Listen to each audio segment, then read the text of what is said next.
Good morning. Bonjugik, Ponka-We Victors, Bon Amajid, San Lucy Jukshan, Nu Familia Amajid, Hiham Yachet Athan Ponka, Nu Akinuju Wan Sender Victors. It's very good to be here today, and thank you for inviting me here to beautiful California. It's a break from flat Kansas. My name is Ponka-We Victors, and on November 6th, I won my 5th term in the Kansas House of Representatives. Thank you. Thank you. And people always say, what do you think about, being in the Kansas House of Representatives? And I always say, well, it only took us 100 and some years, but we made it. But as I say, I'm very honored to be here, and I cannot believe that I'm starting my 9th year, starting in January. It's an honor to be up here with amazing women who've paved a path for me. And I'll tell you a story in a minute about two of the women up here that you see that have came into my life and made a difference. But so I'm a member of the Tohono Nation, and I'm also a member of the Ponka tribe of Oklahoma. My parents met at Haskell, so I'm a Haskell rascal. But one of the things that I'm just happy to be here and also to be in the Kansas House of Representatives. But for me, it's, to be a voice at the table. And I always say, if they don't leave you a chair at the table, then bring a lawn chair. And so being a Native woman, let me tell you, I've had my ups and downs. I've served as ranking Democrat on 3 committees: the Agriculture Committee, the Water and Environment Committee, and the Children and Seniors Committee. And I've learned so much serving on those committees in a leadership position. And so I've been in the trenches. We've had some crazy governors. And let me tell you, when I first got into the legislature, it's been a long road how I got here. And I just want to share my story real quick. I just didn't wake up one day and say, hey, I want to run for the Kansas House of Representatives. I started back when I was a young child going to IHS, and you know how you have to wait a long time to be seen by a doctor. And I had an earache, and I would question why we had to have these conditions of, sometimes having the poor technology and having to wait a long time because there's only one doctor back there to see so many patients. And so I would ask these kind of questions to my mother. And she would say, well, someday you're going to grow up, you're going to go to college, and you're going to help fix this. So I said, well, then I guess I want to be a doctor because I really liked science. So I got my undergraduate degree in biology, and I was going on to medical school. And before I took my test, one of my friends that went to UCLA, Lambert Yazzie, he said, I just did this wonderful Utah internship, the Native American Congressional Morris K. Udall Native internship. You should try it. I said, well, I want to go to the medical field. There's some things I want to help with IHS. He said, you need to go to this and see what it's like in D.C. Never been away from Kansas, never been away from my mother. And so in 2005, after I graduated with my bachelor's degree, that summer I went to D.C., and it was an eye-opening experience. And I met Diane. And I was just an intern, but yet as a Udall intern, we wasn't coffee runners. We got to actually sit in on hearings, and we got to actually communicate with the congressional leaders and the senators. And I remember, Diane, she was in a suit, and she was like Senator McCain's right-hand woman, and asking her about, Native issues. And I thought, man, I want to be like that someday. And I remember taking a picture with Diane and then seeing her, in newspapers about the excellent work that she's done for Native communities. And it was just so inspiring for me to see that, because that's the first time I ever seen a role model that looked like me. And for so long growing up, I always had to create my own role models in my head of what they might look like. And so to actually see a real live role model, strong Native woman, to be there on Capitol Hill with dressed up in a suit and right there talking politics, I thought, well, you know what? That's something I want to do. And what also changed my mind was when I went to the congressional hearings, we had no representation up there who was sitting at the table making decisions for us. And I mean that it was just I always say, pale, male, and stale. And I thought, why is it like this? We're smart, we're educated, we can make decisions for ourselves. And so I went to Senator McCain after the Utah interns then he was the chairman of the Senate of Indian Affairs Committee. And I went to him and I said, I think I want to do what you do, but I'll wait till I'm 60 or 70. And he said, no, he said, you're going to do it now. He's like, your people need you now, and this is what you're going to do. You're going to go back to Wichita. And I'm from North Wichita and born and raised there in my district. And he said, you're going to meet your local leaders. You're going to help on campaigns. And you're going to, help lick envelopes, get out the word to vote. And, you're going to walk your district. And he was just telling me all these things. And guess what? I went home and I did exactly what he told me. And at 28 years old, I won a seat in the Kansas House of Representatives.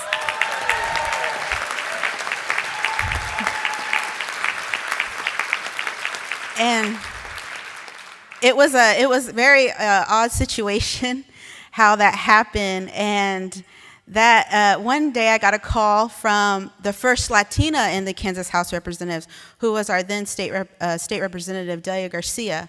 Grew up with her in the north side of Wichita. I knew her family. Family owns a very good Mexican restaurant. And so she called me to the restaurant, and I was, I helped her on her campaigns, and was a behind-scenes kind of person. And she called me, and she said, and then I was just finished with my master's degree in public administration. And she said, hey, can you come and meet me? It was about 10:30. So I went over there, and they were cleaning up the restaurant. And she said, well, I better tell you, since, I want you to hear it from me first. She said, tomorrow I'm pulling my name out of the hat for state representative. And I said, what? Why? She said, well, then I didn't really understand, but she said, I don't have a lot of support up there on certain issues. And she said, and I got a job offer in D.C., and that's where I want to be. But I love my community. I want to leave it in good hands. And I said, yeah, and I was really agreeing. Whoever you decide, I'm behind him 100%. And, we'll do this, we'll go over this, we'll go over that. She was just kind of looking at me, and she said, well, I wanted to know if you would put your name in as to be a candidate for this district. I said, me? Here I was, and I was 27. And just finished my master's degree, and I just didn't know what to say. And I said, well, let me think about it, right? She said, okay, but we need to go to Topeka at 7 a.m. And I said, tomorrow? She said, yeah. So I drove home, and we had a family meeting. And for me, when things get challenging, I always call upon our Creator. I pray about it, very spiritual person.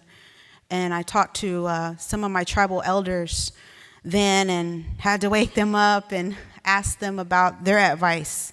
And I always believe, and I always want to tell the young people, is to take every opportunity that comes your way. So I went ahead and I did it, not knowing what I was getting into that day. And even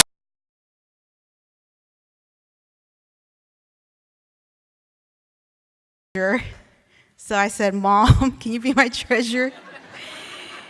She said, why not? I've already been like your prom chairman, and I've already been room mother, Now I'm going to step in and be treasurer. So but it was that strength, and it was that, that teamwork for mother and daughter, that it reassured me that I was going to be okay. And I thought, I don't even know where the bathrooms are located at the Capitol. I'm not even going to survive 1 year. And here I am 8 years later.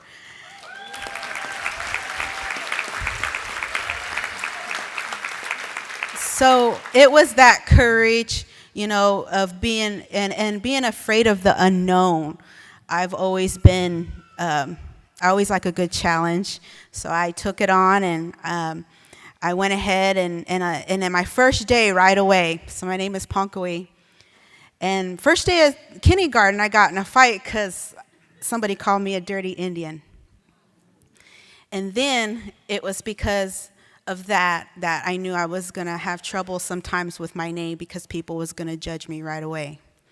So right away, on first day legislature, people were saying, I'm never going to remember your name. I'm not going to know how to say it, correctly. Is there a nickname that I can use for you? And I said, no. It took us 1,000 years to learn your names. You can take time out to learn mine.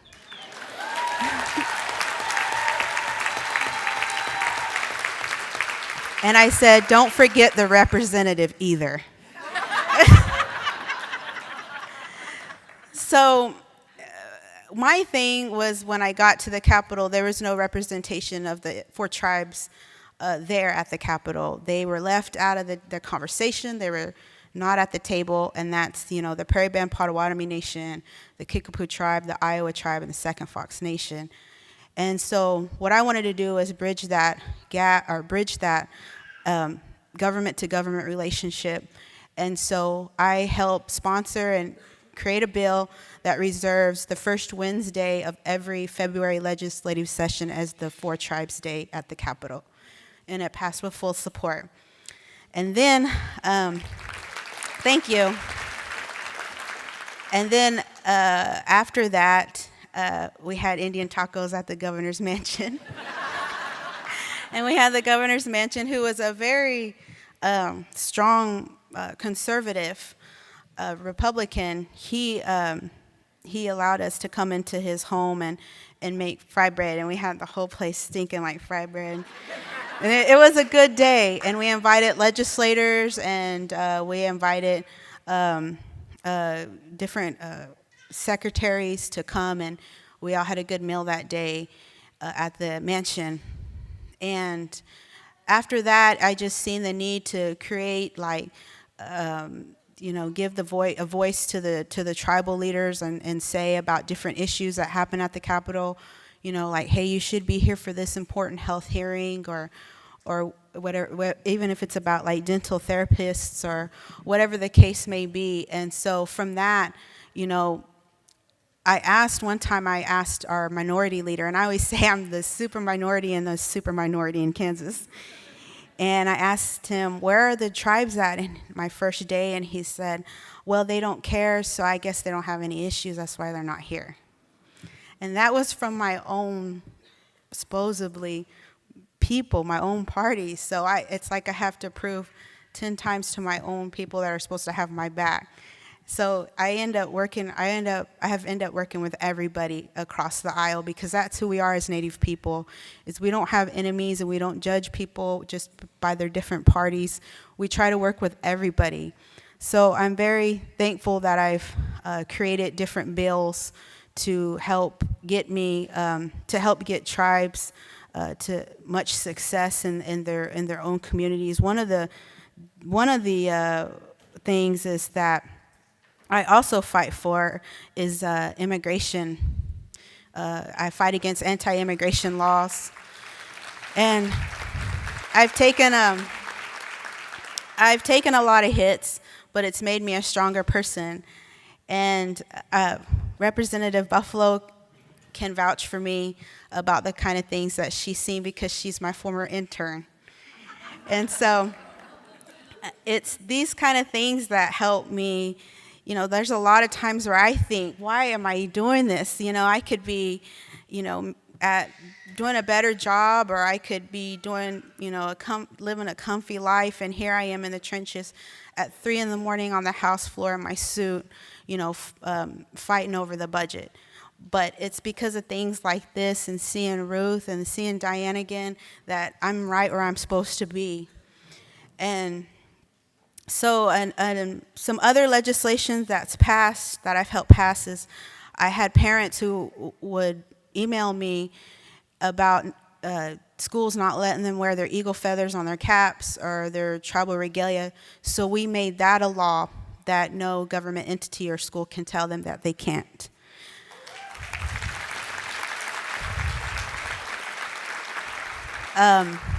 Another successful law that I've passed, and I couldn't have done it without support. There's no way. I have to have support from everybody. And another one was our Native American veterans in Kansas had money illegally taken out of their paychecks, state income tax. And so this was to give the money back to them or their loved ones who are still here. And that passed. We're the third state to do that in the country. But I just don't work on Native issues. I work on a wide variety of issues. Like I say, I try to stop anti-immigration bills from coming to being enacted in Kansas. Another bill that I'm very happy to pass is, it was about the statute of limitations for a sexually violent crime. At that time, it was 18 years old of when you could come forward, and I helped push it back to 28. I wanted no limit of statute of limitations, but it wasn't going to work, so I agreed with 10 years. And there were so many people at that hearing that flew in from all over the country just to tell their story of what had happened to them as a child. And another thing that I'm working on right now, and I got a call actually on my way to the conference, is trying to fix the time schedule, or the time of when a domestic violence abuser is released. We had a case where this girl passed away because she didn't have enough time to leave the state or leave the area after her accuser was let out or bonded out. So I'm hoping to go home and change that law starting in January. Another thing is, this past session, I helped vote to take guns out of domestic violence abusers' hands. So being in a red state, that was hard to do, and we had some people that voted against it, but I'm very happy at the end of the day that our conservative governor signed the bill. And so that's some of the legislation that I've helped pass, and I'm always busy, but it's opportunities like this I love to come to, and it reminds me that I'm not alone.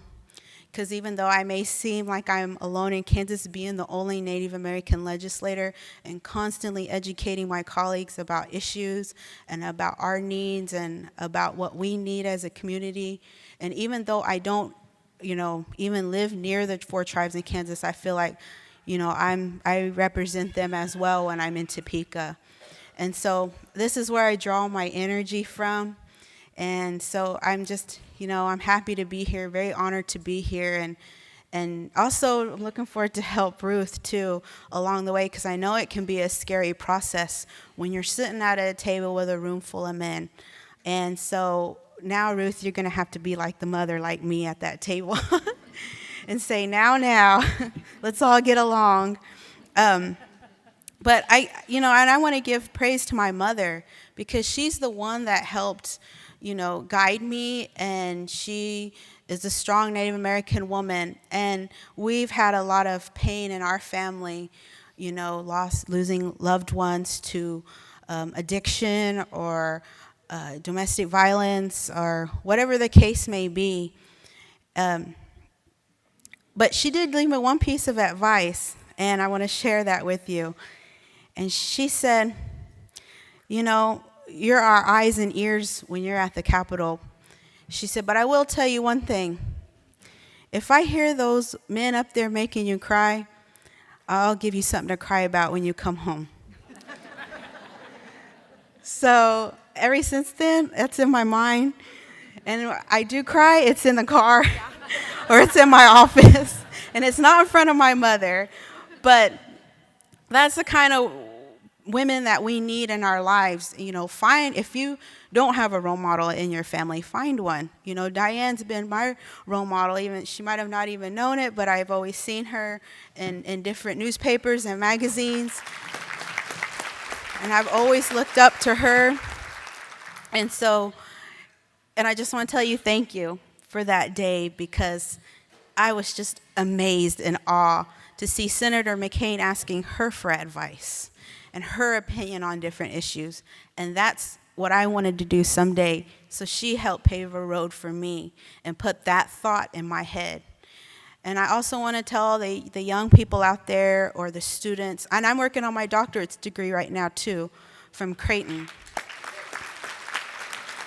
I got advice from my leadership team that said, there's no way you can do a doctorate's degree.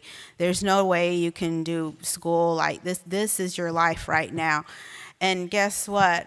I just passed my candidacy exams. So it can be done. Don't ever let anybody tell you that it can't be done. But it's what I wanted to do, is to get my doctorate's degree. And so I'll be graduating soon. But I'm very thankful that I didn't listen to them. And I went ahead and did it, and I might have to wake up at 4:30 in the morning so I can do homework and then get ready for the day at the Capitol. But I want to leave the young people with this, is don't be afraid. Don't be ever afraid to do anything. Don't be scared of change. Never in a million years did I ever think that this little girl who was in 8th grade writing to the governor about gun control because of the recent Columbine attacks, that someday she would be working at the Capitol too. I remember a teacher told me it was what do you want to be when you grow up kind of essay, and I had wrote, I want to be the governor. And she wrote back on my paper and said, unrealistic. That will never happen. I need you to write something better that will better fit your life. And that stuck with me every day. And I got an email from her last week. She said, I can't get my driver's license and I need your help. So I prayed to the Creator. But I helped her, because that's who we are, right?